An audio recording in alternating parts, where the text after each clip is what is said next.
Good morning students. पिछली जो classes है उन क्लासेज में हम किसी भी सब ग्रुप के क्या देख चुके थे, कॉसेट देख चुके थे और कॉसेट की कुछ प्रॉपर्टीज़ और हमने कुछ थ्योरम्स देखी थी। आज हमारे पास में थ्योरम है if H is a sub group of group G and A comma B किसको बिलोंग करता है, ग्रुप G को, then H A equals to H B if and only if A B inverse belongs to H and AH equals to BH if and only if B inverse A belongs to H। हमें ये prove करना है। तो हम first A वाला लेके चलते हैं। लेट H A अगर H B के इक्वल है, ठीक है। अगर हम क्या करें, दो बोथ साइड अगर हम B इनवर्स से मल्टीप्लाई करवा दें, ठीक है, B इनवर्स से पोस्ट मल्टीप्लाई करने पर, तो यहाँ से हम देखते हैं कि H A B inverse equals to H E, क्योंकि B इनवर्स किसके इक्वल होगा, E के। B किसका एलिमेंट है, ग्रुप G का एलिमेंट है, तो B इनवर्स किसके इक्वल हो जाएगा, E के। और H A B इनवर्स किसके इक्वल हो जाएगा, H के, क्योंकि H डॉट E किसके इक्वल होता है, H के इक्वल होता है। H हमारे पास में क्या है, सब ग्रुप है, और E क्या है हमारे पास में, आइडेंटिटी एलिमेंट है, कहाँ से, ग्रुप G का, तो H E equals to H के इक्वल होता है। ये हमारे पास में यहाँ पे क्या हो गया, राइट कोसेट हो गया H का।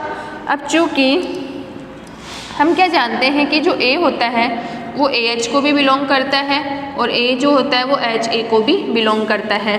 ये हमने जो प्रीवियस क्लासेस ली थी उन क्लासेस में हम ये देख चुके थे। अब यहाँ पर जो AB इनवर्स होगा वो किसको बिलोंग करेगा, HAB इनवर्स को बिलोंग करेगा यहाँ से, क्योंकि HAB इनवर्स के अंदर कौन सा एलिमेंट आएगा, AB इनवर्स आएगा, और HAB इनवर्स किसके इक्वल है, H के इक्वल है। तो यहाँ से हम देखते हैं कि AB इनवर्स किसको बिलोंग करेगा, सब ग्रुप H को बिलोंग करेगा। तो अगर हम HA बराबर के HB लेके चलते हैं तो हमें मिल जाता है कि AB इनवर्स किसको बिलोंग करेगा, H को बिलोंग करेगा। नाउ AB इनवर्स अगर H को बिलोंग करता है, हम क्या लेके चल रहे हैं, राइट हैंड साइड लेके चल रहे हैं, और हमें प्रूव करना है left hand side. AB inverse H को बिलोंग करता है, एंड वी नो दैट जो AB इनवर्स होता है वो किसको बिलोंग करता है, HAB इनवर्स को भी बिलोंग करता है। AB इनवर्स जो है वो H को भी बिलोंग करता है, और AB इनवर्स जो होता है वो HAB इनवर्स को भी बिलोंग करता है। तो अगर हम देखें कि यहाँ से H और HAB इनवर्स ये क्या हो जाएंगे, H के कोसेट हो जाएंगे। H के कोसेट या तो क्या होते हैं, आइडेंटिकल होते हैं, या फिर डिसजॉइंट होते हैं। बट हम देख रहे हैं कि AB इनवर्स जो है वो H के अंदर भी है।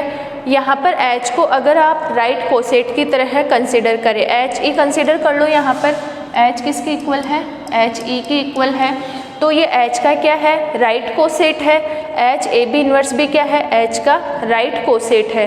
अब कोई दो राइट कोसेट है, या तो दोनों इक्वल होते हैं, आइडेंटिकल होते हैं, या फिर दोनों क्या होते हैं, डिसजॉइंट होते हैं। ये हम प्रीवियस क्लास में देख चुके थे। बट हम देख रहे हैं कि इनके अंदर AB इनवर्स इसके अंदर भी है, AB इनवर्स इसके अंदर भी है। इट मीन्स ये दोनों के दोनों जो राइट कोसेट होंगे वो डिसजॉइंट तो नहीं होंगे, क्योंकि डिसजॉइंट होने के लिए क्या होना चाहिए, इन दोनों का इंटरसेक्शन 5 होना चाहिए। बट हम देखते हैं कि इन दोनों के इंटरसेक्शन के अंदर क्या आ जाता है, AB इनवर्स आ जाता है। इट मीन्स इन दोनों के पास में यही पॉसिबिलिटीज बचती है H और HAB इनवर्स के पास में, कि दोनों के दोनों क्या होंगे, आइडेंटिकल होंगे। ठीक है। अब बोथ साइड क्या करो, आप B से मल्टीप्लाई करा दो, तो ये आ गया HAE, तो HB किसके इक्वल आ जाता है, HA के इक्वल आ जाता है। तो हमारे पास में क्या है, अगर HA बराबर के HB if and only if AB inverse किसको बिलोंग करेगा, H को बिलोंग करेगा। अब नेक्स्ट वाला जो B वाला पार्ट है इसको भी हम सिमिलरली इसी प्रकार प्रूव कर सकते हैं।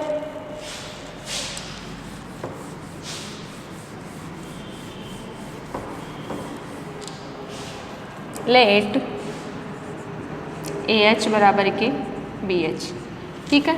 अब आपको क्या चाहिए, B इनवर्स चाहिए, तो इट मीन्स आप क्या करो, बोथ साइड क्या करो, बी इन्वर्स से मल्टीप्लाई करवा दो, बी इन्वर्स से प्री मल्टीप्लाई करने पर, ठीक है। अब यहाँ से B inverse A H equals to आपको क्या मिलेगा, ए एच, तो B inverse A H equals to H. और हम जानते हैं कि जो हमारा बी इन्वर्स ए एच है वो किसको बिलोंग करता है, बी इन्वर्स ए एच को बिलोंग करता है, क्योंकि जो हमारा ए है वो किसको बिलोंग करता है, ए एच को बिलोंग करता है। ये क्या है हमारे पास में लेफ्ट कोसेट है एच का, तो हम देखते हैं कि बी इन्वर्स ए किसको बिलोंग करेगा, बी इन्वर्स ए एच को।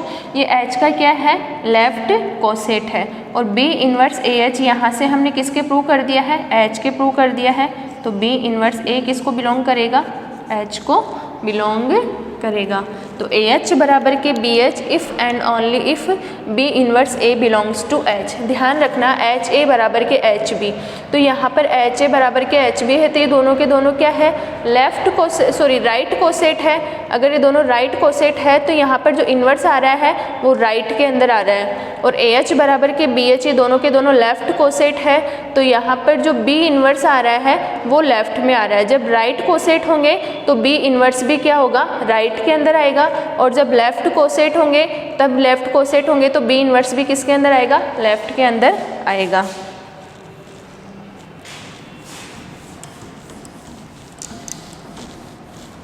अब हम क्या लेके चल रहे हैं हमारे पास में, लेट बी इन्वर्स ए किसको बिलोंग करता है, एच को, और बी इन्वर्स ए बिलोंग करता है, बी इन्वर्स ए एच को भी बिलोंग करता है। अब यहाँ से एच और बी इन्वर्स ए एच में ये एलिमेंट कॉमन है, इसका मतलब है कि दोनों के दोनों जो ये लेफ्ट कोसेट होंगे ये आपस में क्या होंगे, इक्वल होंगे। अब इधर राइट के अंदर B inverse A H, B से मल्टीप्लाई कर दिया हमने, तो B H equals to A H, तो बी एच किसके इक्वल आ गया, ए एच के इक्वल आ गया। तो A H equal to B H if and only if B inverse A किसको बिलोंग करेगा, एच को बिलोंग करेगा। ये हमारे पास में क्या हो गई, थ्योरम हो गई, और ये थ्योरम बहुत इंपॉर्टेंट है। इसके अंदर ये जो दोनों रिजल्ट है, ये दोनों के दोनों रिजल्ट आप हो सके तो याद भी रखने की कोशिश करना, क्योंकि ये आगे भी क्वेश्चंस के अंदर बहुत काम में आएंगे। तो H A equals to H B, अर्थात यहाँ पर क्या है, ए ये क्या है, राइट कोसेट है। इसको याद करने का तरीका है एच ए बराबर के एच बी, ये राइट कोसेट है, तो यहाँ पर जो बी इन्वर्स होगा वो भी क्या आएगा, राइट के अंदर आएगा, और ए एच बराबर के बी एच, ये दोनों के दोनों क्या है, लेफ्ट कोसेट है, तो यहाँ पर जो बी इन्वर्स होगा वो भी किसके अंदर आएगा, लेफ्ट के अंदर आएगा। नेक्स्ट थ्योरम हम देखते हैं कि नेक्स्ट कोरोलरी है हमारे पास में कि एच ए बराबर के H if and only if A किसको बिलोंग करेगा, एच को, और ए एच बराबर के H if and only if A belong करेगा एच को। तो हम फर्स्ट लेके चलते हैं एच ए बराबर के H if and only if A belongs to H. देखा जाए एक तरीके से तो जो अभी हमने अबाव वाली थ्योरम पढ़ी, ऊपर वाली थ्योरम पढ़ी, उसके जैसा ही है, बट यहाँ पर उसमें क्या था, यहाँ पर बी था, तो यहाँ पर हम बी को अगर ई कंसीडर कर ले तो ये ditto same as it is ऊपर वाली थ्योरम ही बन जाती है। बट इसका प्रूव अगर हम देखें, लेट अगर हम क्या करें, एच ए बराबर के एच, तो H A equals to H E, ठीक है। और अभी हमने देखा था एच ए बराबर के H B if and only if, दोनों के दोनों क्या है, राइट कोसेट है, तो जो बी इन्वर्स होगा वो किसके अंदर आएगा, राइट के अंदर आएगा। एच ए बराबर के H B if and only if क्या है, राइट कोसेट है, तो बी इन्वर्स किसके आएगा, राइट के अंदर आएगा। तो यहाँ से यहाँ पर ए है बी की जगह, तो यहाँ से आएगा हमारे पास में ए ई इन्वर्स किसको बिलोंग करेगा, एच को बिलोंग करेगा। यहाँ से इस वाली थ्योरम से हमने इसको यूज़ में लिया, तो यहाँ से हमको मिल गया ए बिलोंग्स टू एच। नेक्स्ट हम देखते हैं कि ए किसको बिलोंग करता है, एच को बिलोंग करता है। अगर ए एच को बिलोंग करता है तो ए इन्वर्स भी किसको बिलोंग करेगा, एच को ही बिलोंग करेगा, क्योंकि एच हमारे पास में क्या है, सब ग्रुप है। ए अगर कोई एलिमेंट एच का है, ई जो है वो भी एच सब ग्रुप का आइडेंटिटी एलिमेंट होगा, ई इन्वर्स भी एच को बिलोंग करेगा, और यहाँ पर क्लोजर प्रॉपर्टी से जो ए ई इन्वर्स होगा वो भी किसको बिलोंग करेगा, एच को ही बिलोंग करेगा। इम्प्लाइज दैट अगर ए ई इन्वर्स एच को बिलोंग करता है तो ई इन्वर्स यहाँ पर क्या है, राइट साइड में है, इट मीन्स यहाँ पर H A equals to H E हो जाएगा। तो यहाँ से हमें मिल जाएगा एच ए बराबर के एच मिल जाएगा। ई इन्वर्स अगर राइट साइड में है, इट मीन्स ये क्या होंगे, राइट कोसेट होंगे। ध्यान में रखना, एच ए बराबर के H B if and only if A B inverse belongs to H. Right coset है तो ये वाला जो एलिमेंट होगा बी वाला, ये क्या होगा, अगर राइट कोसेट है तो ये राइट के अंदर ही होगा। तो यहाँ से हमको मिल गया एच ए बराबर के एच मिल गया। नेक्स्ट हम देखते हैं ए एच किसके इक्वल है, एच के। तो यहाँ से इसको आप इस प्रकार लिख सकते हैं, ए एच बराबर के ई एच हो गया। तो यहाँ पर हम क्या देखते हैं, लेफ्ट कोसेट है तो ई इन्वर्स ए किसको बिलोंग करेगा, एच को, क्योंकि हमने देखा था ए एच बराबर के B H if and only if B inverse A belongs to H. अगर यहाँ पर लेफ्ट कोसेट होते हैं तो हमारा जो बी इन्वर्स होगा वो कहाँ आएगा, लेफ्ट के अंदर आएगा। तो यहाँ से A inverse A belongs to H और यहाँ से ए बिलोंग्स टू एच हो जाएगा। अगर आप ए बिलोंग्स टू एच लेते हो और हमें पता है ए इन्वर्स ए भी किसको बिलोंग करता है, एच को ही बिलोंग करता है क्लोजर प्रॉपर्टी से।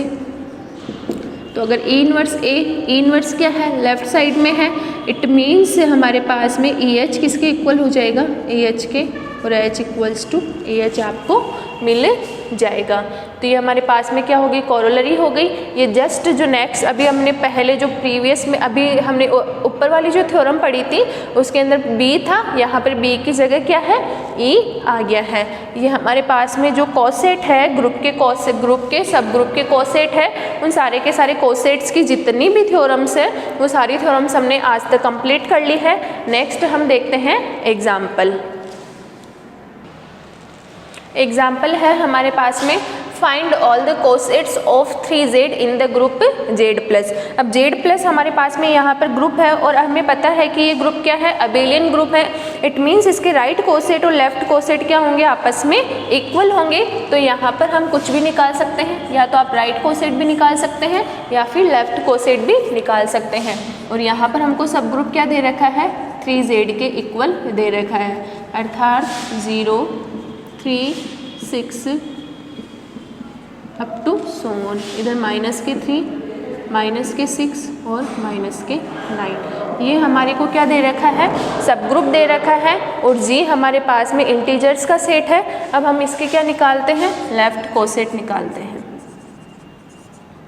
तो ये तो हो गया हमारा h। अगर आप स्टार्ट करते हो 1 + h से, तो 1 + h आपको किसके इक्वल मिलेगा, 1, 4, 7, 10 अप टू सो ऑन। और जब आप इधर इनमें 1 ऐड करोगे तो आपको क्या क्या मिलेगा, -2, -5, -8। 2 + h करोगे तो 2, 5, 8, 11, -1, -4 और -7। 3 + h करोगे 3, 6, 9, 12। जब आप इसके अंदर 1 और ऐड कर रहे हो तो 0, ये -3 और -6, जो कि एक तरीके से किसके इक्वल आ जाता है, h के ही इक्वल आ जाता है। जब आप 4 + h करोगे, इसके अंदर 1 ऐड करोगे तो आपको क्या मिलेगा, यहाँ से 1, 4, 7, -2, -5, जो कि किसके इक्वल है, 1 + h के इक्वल है। फिर हम देखते हैं, हम पॉजिटिव इंटीजर्स के अंदर आ गए तो हम देख रहे हैं कि यहाँ से हमारा रिपीट होना स्टार्ट हो गया है। अगर आप 5 + h देखते हो तो आपको क्या मिलेगा, 2, 5, 8, -1 एंड -4। ये किसके इक्वल हो गया, 2 + h के इक्वल हो गया। फिर अगर आप 6 + h देखते हो तो आपको यहाँ से क्या मिलेगा, 3, 6, 9, 0, -3, जो कि किसके इक्वल है, h के ही इक्वल है। तो h, 1 + h, 2 + h, फिर 3 + h, 4 + h, 5 + h, यहाँ से रिपीट होना स्टार्ट हो गया। फिर यहाँ से वापस रिपीट होना स्टार्ट हो जाएगा। तो जब हम पॉजिटिव इंटीजर ले रहे हैं 1 + h, 2 + h, तो h, 1 + h और 2 + h। अब अगर हम देखें नेगेटिव इंटीजर्स अगर हम लें तो -1 + h, ये हमारे पास में h है। इसके अंदर अगर आप -1 ऐड करते हो तो 2, 5, 8, यहाँ से -4, यहाँ से -7 और यहाँ से आपको मिलेगा -8। 2, 5, 8 -1 -4 -7 ये किसके इक्वल हो गया? 2 + h के इक्वल हो गया। और अगर आप -2 + h लेते हो, इसके अंदर क्या करना है आपको? एक बार और -1 ऐड करना है, तो यहाँ से आपको मिलेगा -2 -1 ऐड किया आपने तो 1, 4, 7 -1 ऐड किया तो -5 -8 और -9। ये किसके इक्वल हो गया? -1, 1, 4, 7 -2 ये हो गया 1 + h के इक्वल हो गया। तो हम क्या देख रहे हैं, जब हमने h = 3z लिया है, z प्लस हमारे पास में क्या है, यहाँ पर ग्रुप है, तो इसके अपने को डिफरेंट कोसेट कितने मिलेंगे? h, 1 + h और 2 + h। बाकी सब हम देखते हैं कि अगर हम जितने भी इंटीजर्स को लेके जब हम इनके कोसेट बनाते हैं तो वो इन तीनों के ही इक्वल आते हैं। तो z प्लस में 3z के 3 डिफरेंट कोसेट्स हैं। कौन कौन से हैं? h, 1 + h और 2 + h। अगर आप इसको जनरली लिखना चाहें तो हम लिख सकते हैं कि z प्लस में nz के n डिफरेंट कोसेट्स होंगे। या तो यहाँ पर आप डिफरेंट वर्ड यूज़ में ले सकते हैं या फिर डिसजॉइंट वर्ड भी यूज़ में ले सकते हैं। तो z प्लस में nz के कितने कोसेट्स होंगे? n डिफरेंट कोसेट्स होंगे। और वो कौन कौन से होंगे? h, 1 + h, 2 + h up to n-1 + h। ये हमारे पास में z प्लस में क्या होंगे? nz के n डिफरेंट कोसेट होंगे। नेक्स्ट एग्जाम्पल हमारे पास में find all the cosets of h = 0,4 in the group g = z8 और +8। तो यहाँ पर हम देखते हैं कि z8 समुच्चय के अंदर कौन कौन से एलिमेंट्स होते हैं? 0, 1, 2, 3, 4, 5, 6 और 7। ये हमारे पास में क्या होते हैं? z8 के अंदर 8 एलिमेंट होते हैं। अब हमें क्या बताना है कि जो हमारे पास में सब ग्रुप है h, इसके हमारे को कोसेट बताने हैं। और हमें पता है कि ये ग्रुप अबेलियन ग्रुप है, तो अबेलियन ग्रुप के राइट और लेफ्ट कोसेट आपस में इक्वल होते हैं। तो अगर हम क्या लेके चले, सबसे पहले तो h है हमारे पास में 0,4, ठीक है, ये h + 0 के ही इक्वल है। नेक्स्ट हम देखते हैं h + 1। h + 1 के अंदर क्या आ जाएगा? 1 and 5। h + 2 के अंदर क्या आ जाएगा? 2 and 6। h + 3 के अंदर क्या आ जाएगा? 3,7। बट यहाँ पर जब आप ये लिख रहे हो तो आपको जो बाइनरी ऑपरेशन है ये मॉड्यूलो 8 यूज़ करना है। तो 7 तक तो कुछ दिक्कत नहीं होगी। h + 4 करोगे तो 4, और जैसे यहाँ पर 8 आता है तो हमें यहाँ पर मिल जाएगा 0। h + 5 करने पर आपको क्या मिलेगा? 5 और 1। और h + 6 करने पर आपको क्या मिलेगा? 6 और 2, जो कि किसके इक्वल है? h + 2 के ही इक्वल है। h + 7 करने पर आपको क्या मिलेगा? 7 और यहाँ से मिलेगा 3, जो कि किसके इक्वल है? h + 3 के इक्वल है। और 7 तक हो गया हमारे पास में। तो हम देख रहे हैं कि हमारे 1 और 5 और 1 किसके इक्वल है? h + 1 के इक्वल है। और 4 और 0 किसके इक्वल है? h के इक्वल है। तो यहाँ से रिपीट होना स्टार्ट हुए हैं। और 0,4, 1,5, 2,6 और 3,7। तो यहाँ पर हमारे पास में कितने कोसेट हो गए? h के different coset.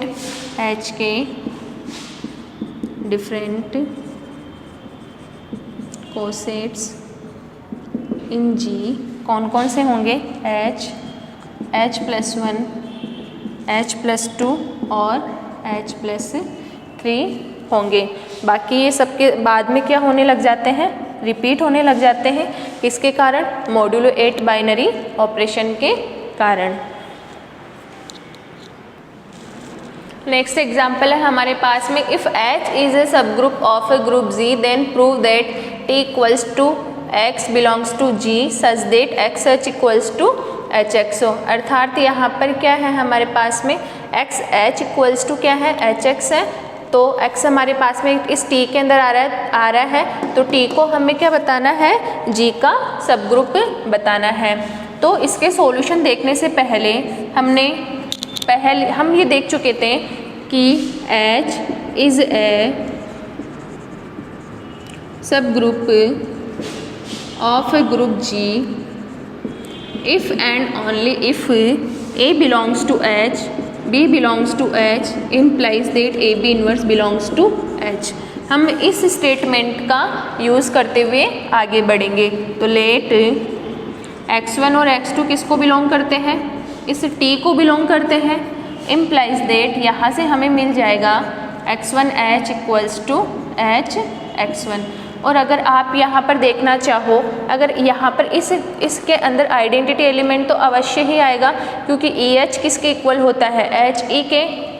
EH equals to HE किसके इक्वल होता है, H के इक्वल होता है। H हमारा क्या होता है, लेफ्ट और राइट कोसेट होता है। इट मीन्स यहाँ से जो E होगा वो तो T के अंदर बिलोंग करेगा ही करेगा। तो T जो होगा हमारा नॉन एम्प्टी सेट होगा। तो जब T हमारा नॉन एम्प्टी सेट होगा तो हमने मान लिया कि X1 और X2 किसको बिलोंग करते हैं, T को बिलोंग करते हैं। तो यहाँ से इसकी डेफिनेशन से ये तो मिल गया हमें फर्स्ट, और सेकेंड हमें यहाँ से मिल जाएगा X2H equals to H X2। ये हमारे पास में आ गया। अब हम लेके चलते हैं X2H equals to H X2। Both side हम क्या करें, X2 इन्वर्स से मल्टीप्लाई करवा दो इसको, equals to X2 inverse H X2 और X2 इन्वर्स। तो यहाँ से हम देखते हैं कि X2 इन्वर्स X2 और H X2 इन्वर्स किसके इक्वल हो जाएगा, X2 इन्वर्स H, और यहाँ से आ जाएगा X2 इन्वर्स। क्योंकि ये सारे के सारे एलिमेंट एक तरीके से कहाँ से आ रहे हैं, ग्रुप G से आ रहे हैं, और ग्रुप G के अंदर एसोसिएटिविटी होल्ड होने के कारण हम इस प्रकार लिख पा रहे हैं। तो ये किसके इक्वल हो जाएगा, E के equals to X2 inverse H, ये E के इक्वल हो जाएगा। क्योंकि ये सब कहाँ से एलिमेंट आ रहे हैं, ग्रुप से, और ग्रुप में आइडेंटिटी होगी। तो यहाँ से H X2 इन्वर्स किसके इक्वल हो गया, X2 इन्वर्स H के। तो यहाँ से हमको पता चल गया कि जो हमारा X2 इन्वर्स होगा वो T को बिलोंग करेगा। ये हमने इसको दे दिया थर्ड आइडेंटिटी। अब हमें क्या चाहिए कि AB इन्वर्स भी हमारा H को बिलोंग करे। इसके लिए क्या ज़रूरी है कि X1 X2 इन्वर्स इस T को बिलोंग करे। इट मीन्स यहाँ से X1 X2 इन्वर्स H अगर हम लेके चलें तो ये किसके इक्वल आना चाहिए, H X1 X2 इन्वर्स के इक्वल आना चाहिए। तो यहाँ से हम देखते हैं कि X1 हम इसको इस प्रकार लिख सकते हैं, और X1 X2 इन्वर्स H किसके इक्वल हो गया, H X2 इन्वर्स के, और X1 H X2 इन्वर्स ये हो जाएगा H X1 X2 इन्वर्स, और ये हो जाएगा H X1 X2 इन्वर्स। क्योंकि ये यहाँ से तब आया जब X2 इन्वर्स T को बिलोंग करता हो, और यहाँ से ये स्टेप तब आया जब हमारा X1 T को बिलोंग करता हो। तो ये वाली चीज़ है यहाँ पे। तो यहाँ से X1 X2 inverse H equals to H X1 X2 inverse हो गया। इसका मतलब है कि X1 X2 इन्वर्स किसको बिलोंग कर रहा है, T को बिलोंग कर रहा है। तो हम क्या देख रहे हैं कि X1 X2 belongs to T implies that X1 X2 inverse belongs to T। तो यहाँ से हम कह सकते हैं कि T इज ए सब group of a group G। T हमारे पास में यहाँ पर क्या हो गया, G का सब ग्रुप हो गया। तो T equals to X belongs to G such that XH equal to H X is a सब group of a group G. तो इसके लिए हमने ये वाली थ्योरम ली, A belongs to H, B belongs to H implies that A B inverse belongs to H. तो इसके लिए हम टी के अंदर दो एलिमेंट लेके चले, डेफिनेशन का यूज़ करते हुए हमने ये बता दिया कि हमारा एक्स टू इनवर्स जो होगा वो भी टी के अंदर बिलोंग करेगा। अब हमें जो एच के अंदर बताना है उसको हम लेके चले और लास्ट में हमने बता दिया कि X one X two inverse belongs to T x1 x2 inverse होगा टी को बिलोंग करेगा। इट मीन्स जो हमारा टी होगा वो जी का क्या होगा, यहाँ पर सब ग्रुप पे होगा। नेक्स्ट एग्जाम्पल हम कल की क्लास में देखेंगे। Okay, thank you so much.